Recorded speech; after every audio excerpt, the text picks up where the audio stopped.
Zanesville, Ohio, experienced a nightmare, all because of one man, Terry Thompson. As the owner of more than 50 exotic animals, he earned quite a reputation in town, especially when he decided to set them free. I had made contact with the sheriff that appeared that Dirty everything had been turned motherfucker. loose. And I mean, there was bears, there was tigers, there Dirty was lions son of running a everywhere. bitch. Why did Terry unleash his animals on the town? Was it an act of spite? Which one of his exotic animals was never found by the police? And how many people were eaten alive? Hi, Barbara. Yeah, this is Coke Dock on Coke Dock Road, and we live next to Terry Thompson, and there's a bear and a lion now. This is Zanesville, Ohio, a quaint town known for its unique Y-shaped bridge Why? and being the pottery Why does it always have to be Ohio? Damn, man. capital of the world. It's the type of place where everyone knows everyone, and most residents knew about Terry and his eclectic animal farm. Yeah, Terry was different. Terry always kind of pushed the envelope, but Terry was Terry. Terry was born and raised just east of Zanesville. In his youth, he was passionate about flying and acquired his pilot's license as soon as he was of age. With an exciting career ahead of him, his life was turned upside down when he was drafted into the Vietnam War. In the years following his tour, the trauma continued to haunt him. After returning home, Terry met his wife Marion, a teacher who was also a decorated prize-winning horse rider and animal lover. He opened a motorcycle shop and got a license to sell guns, all while gaining a reputation for doing things a little differently than everyone else. One day, for Marion's birthday, Terry bought a baby tiger cub at an exotic animal auction, a gift that would quickly turn into his new obsession. From guns to cars, and then animals, Terry was a hoarder, feeling he could never have enough. The couple sunk thousands of dollars into their amateur zoo, housing lions, tigers, bears, wolves, and even monkeys. To feed their hungry residents, Terry was known for collecting roadkill, taking dead livestock from neighbors, and buying leftover chicken parts unfit for eating. Soon, he turned his collection into a business, acting as an animal handler for Animal Planet's show Wild Kingdom in 2008. He's a mutual of Omaha's Wild Kingdom. He also provided a lion cub for a photo shoot with supermodel Heidi Klum. But later that year, his side hustle, selling guns, began to raise suspicion. No The way. Bureau of This the Alcohol, dude? Tobacco, Firearms, and Explosives, I knew his face was familiar. I kept looking at him like, I seen this dude before. the ATF, raided his home, taking away 133 guns and dozens of rounds of ammunition. To make matters worse, his marriage was on the rocks.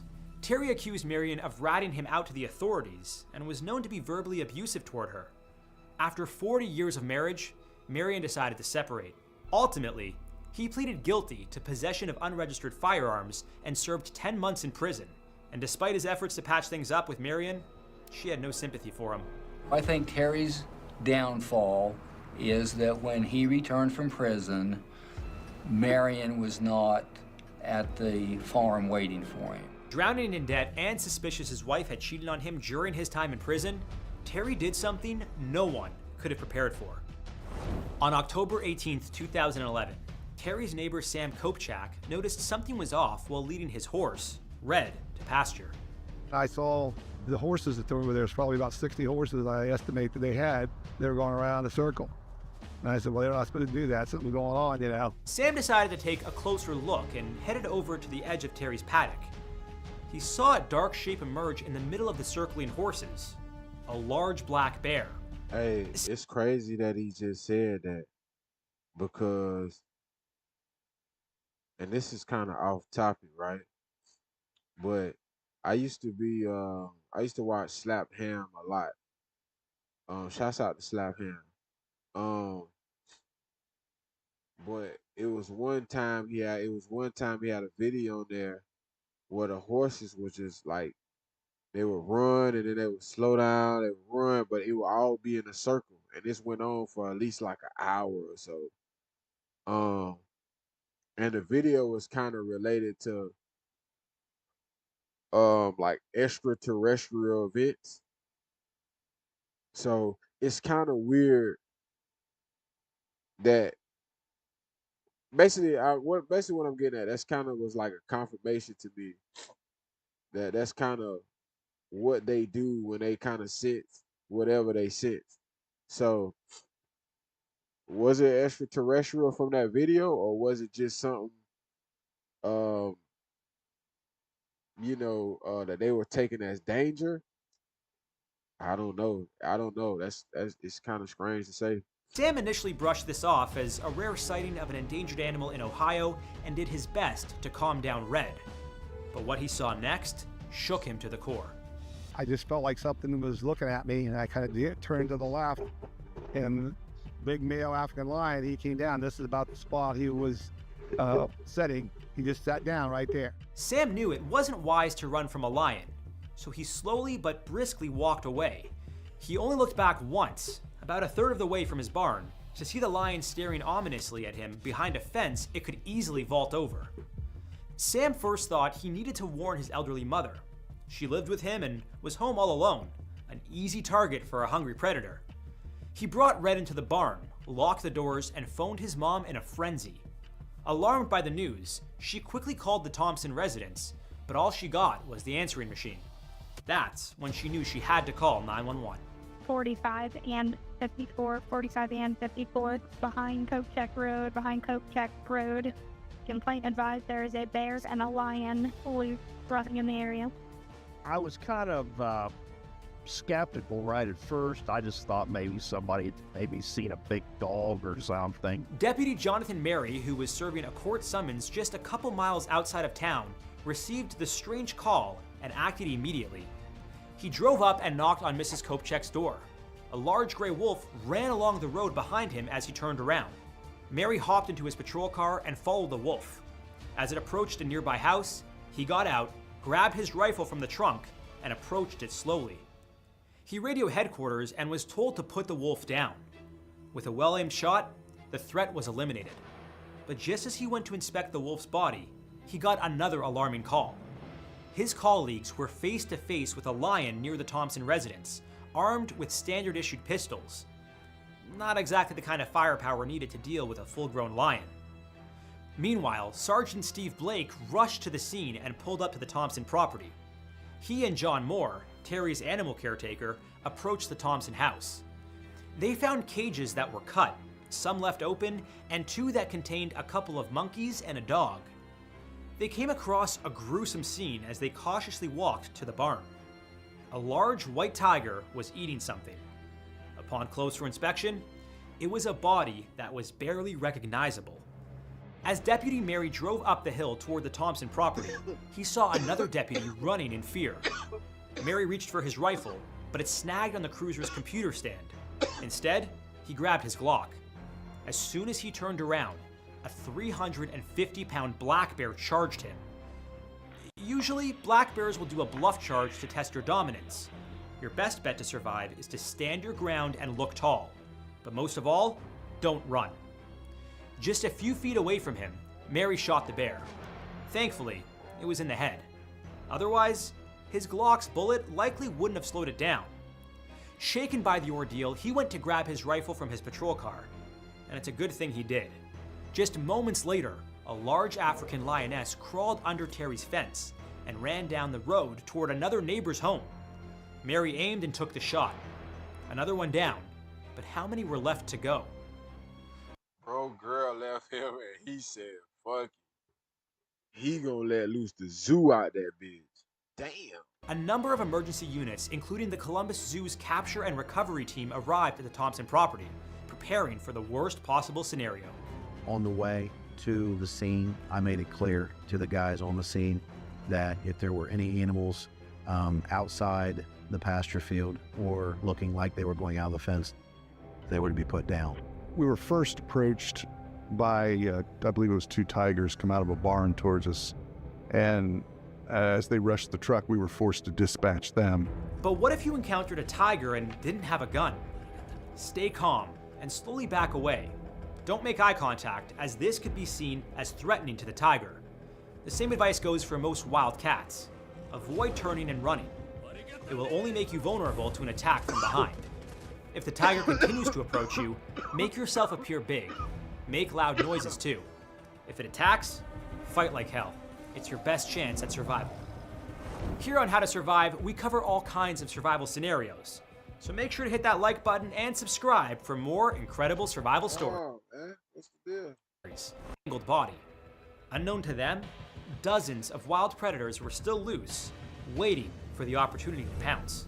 Then we arrived in the area of where the body was, and it was quite apparent that whoever it was deceased. There was a white tiger chewing on him. The officers figured at the time that Terry's animals must have gotten loose and killed him. They started shutting the doors to contain the animals still in their cages. It was then that they realized this large escape was no accident. I look over, and maybe 3 feet away from where the door is, there's a large hole that's cut in the chain link fence. As soon as I saw that, I remember the blue bolt lock cutters that are laying beside Terry Thompson. An investigation was needed to determine what happened. Still, the priority now was ensuring Zanesville citizens' safety. Officers, armed with both tranquilizers and guns, were now on a mission. I'm on 23 and there's a lion in the road. 11's clear in here. Stay indoors. Remain indoors. Don't try to approach him. 911. Yeah, there's a lion on Mount Perry Road in Gray Shot. I'm pretty sure, and I just saw a wolf.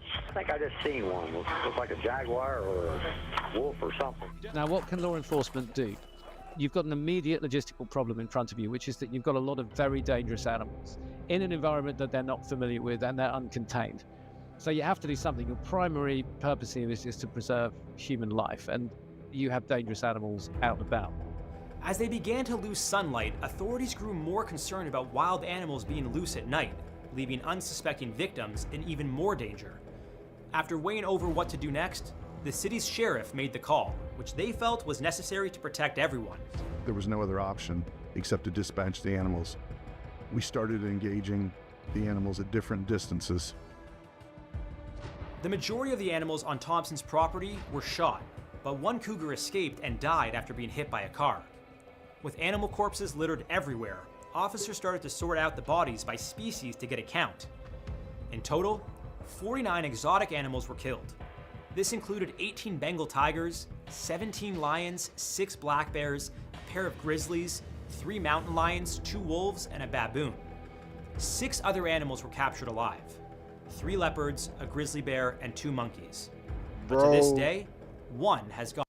Bro went ballistic. Bro said, fuck it. Okay, you want to leave me? Shit, your ass better get out this town or your ass ain't gonna make it out. Cause sure as hell when I cut this in this fence right here, they ain't gonna recognize me when they eat me, and they ain't gonna recognize your ass when they eat you. Damn. Unaccounted for. A macaque was never located. Although there was fear it could have been carrying a disease like hepatitis B, authorities determined it was likely eaten by one of the other escapees. While the chaos was over, the investigation was only just beginning. See all of these animals piled up after they were killed because they were running free, running loose in a dangerous situation. This is wrong. This is way wrong. Once it was safe to do so, a forensics team inspected the crime scene, wild. starting with Terry's body. It was then officially determined that on October 18th, 2011, Terry Thompson opened all of his animal cages, allowing them to run wild and wreak havoc on the citizens of Zanesville. But what was even more shocking was how he died. Oh, so there was a head wound, a head gunshot wound. Oh, he shot his himself. Hands were filled with gunpowder residue. Leads us to believe that this is a suicide. There were also reports raw chicken was scattered around Terry's body, with some believing he wanted the animals to feast on his remains. An autopsy revealed that Terry was suffering from a severe cardiovascular disease. It's unclear how much time he had or if he knew about his condition. A few weeks out of prison, his finances in tatters, and his relationship with Marianne over, Terry snapped. Others believed his hoarding got the best of him, making him feel helpless on top of everything else. He couldn't stop acquiring more. I think he just worked himself into a hole. But he just couldn't bring himself to get rid of. When Marianne came to the property, she was distraught, to say the least. After agreeing to relocate the 6 surviving animals to a zoo, she insisted they be buried on their property when they passed. You ever can I share about them? Shooting animals! You guys are outrageous! animals with live rounds, you huh? The backlash the authorities received from citizens and the world was swift. Many thought the deaths of the animals, including 18 endangered Bengal tigers, were unnecessary. I'm sorry to say that what the sheriff did had to be done, or else we would have had carnage out here this morning in Zanesville, Ohio. Now you could say, oh, they could have, I don't know, people said at the time, oh, they should have tranquilized them and relocated them. Well, where are these magic tranquilizers coming from? Some local vet happens to be fully kitted up to tranquilize 50-odd huge, wild, aggressive animals with the experience. Massively unlikely. Thinking about this, these animals are spreading out further and further. So, I mean, it's regrettable, but I think the law enforcement did exactly the right thing, and they probably should have done it sooner. With only one death, due to a self-inflicted wound, the amount of damage done to the public was kept to a minimum. About a mile down the road that evening, there was a tournament soccer game going on. There could have been a lot of tragedy, and there wasn't. Wow. For the most part, no one was injured. Before the Zanesville massacre, exotic animal laws in Ohio and other parts of the country were fairly lax. In fact, a person could technically buy a lion or tiger without telling anyone, including the government or their neighbors. The United States Department of Agriculture would need to be informed only if you cross state lines with them or put them on display for others to see.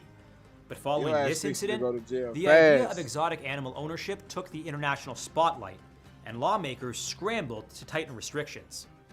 It took 3 years, but as of January 1st, 2014, Ohio's exotic animal laws were made official, banning dozens of animals from being privately owned. We have vipers here, you have baboons, you have lions, tigers, everything. And you would never think it is here in America, but it is here, and it is rampant, and is running wild. The award-winning 2010 documentary, The Elephant in the Living Room, highlighted the sad state of exotic animal ownership across the U.S. There are just under 4,000 tigers in the wild, substantially fewer than the estimated 5,000 captive tigers in the U.S. alone. Although some believe wild animals belong in their natural habitat, others, like Joe Exotic, aka the Tiger King, feel they're doing what's best for them.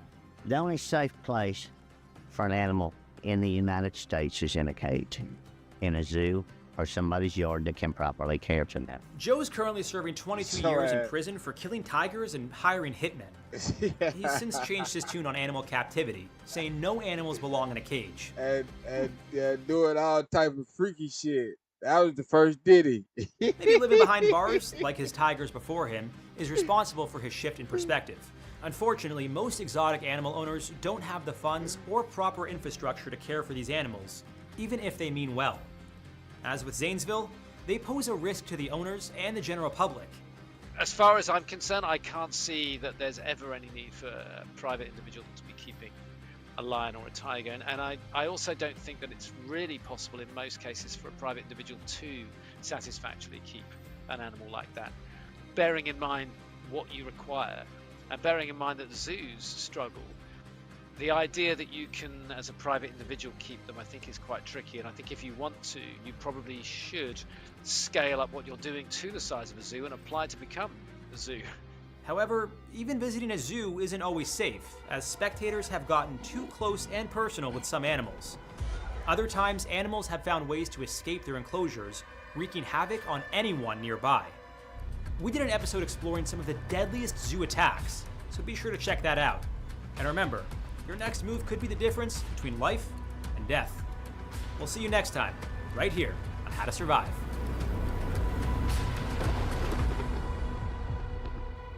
Yeah, Terry ass. Terry said, fuck it, it's only one way out this shit. This the way he going out. And if he going out, everybody else going out too. Fuck it. But he ain't gonna go kill up a whole bunch of people. No. He wanna let his animals have fun. That's crazy, man. That's crazy, dog. I ain't never heard it out. That's crazy. Damn. Good thing, man, it was stopped, man, before it got too crazy though. Yeah, man. I think we're gonna go ahead and end it right here though. How many we did, Chad? Did we do 4 or 3? I think we did 4, right? Did we do 4? I'm pretty sure we did 4.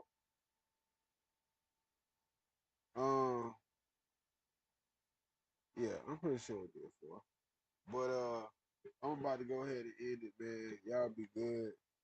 I'm probably not gonna stream no more today. If I do, it'll be like a pre-recorded video that I'll put out sometime. But I don't think I'm gonna stream no more today, unless I go live on TikTok. Cause like I said, I need to go ahead and put a process on that. But anyway, y'all be good, man. Catch up with y'all later on, man. Y'all be safe. Stay dangerous, man. I love y'all, man. I'm gone.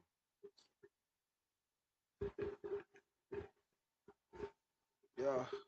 I pull up and she stopped it. Oh, nah. Oh, yeah. Oh, nah. This YouTube. See, I was about to take y'all out with that, I was about to take y'all out with that, damn, what I said that song was? Uh, loaded, loaded, loaded, loaded, loaded, loaded, loaded, loaded. Chain, car, watch, drive my car like it's stolen. Wipe my nose, I'ma blow it. Watch cost 81,000 like Terrell Owens.